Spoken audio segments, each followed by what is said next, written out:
madaxweynaha Somaliland mudane Muuse Biixi Cabdi iyo wafdi uu hogaaminayo ayaa safar ugu anbabaxay magaalada Addis Ababa kadib martiqaad rasmi ah oo uu ka helay ra'iisul wasaaraha dalka Itoobiya Abiy Ahmed.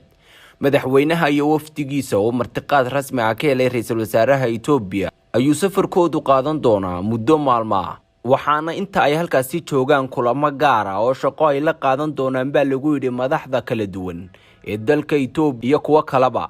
madaxweynaha Somaliland mudane Muuse Biixi Cabdi ayaa waxaa safarkiisa ku wehelinayay wasiirka wasaaradda horumarinta maaliyadda Somaliland Dr. Sacad Cali Shire, waxaana magaalada Addis Ababa kaga biiraya wafdi kale oo gogol xaad u ahaa safarka madaxweynaha, kuwaas oo xubno ay ka yihiin wasiirada wasaaradaha arrimaha dibadda, iskaashiga caalamiga mudane Ciise Kayd maxamuud, gaadiidka iyo horumarinta jidadka mudane Cabdirasaaq Ibraahim Maxamed Ataash, iyo ergeyga gaarka dhanka wada hadalada dalalka Somaliland iyo Soomaaliya Marwo Adna Aadan Ismaaciil. safarka madaxweyne Biixi ayaa waxa uu ku soo beegmayaa xilli baarlamaanka UK ay ka doodayaan mooshinka aqoonsiga Somaliland. Aydruus Maxamed Caynaan, Goobjoog, magaalada Hargeysa.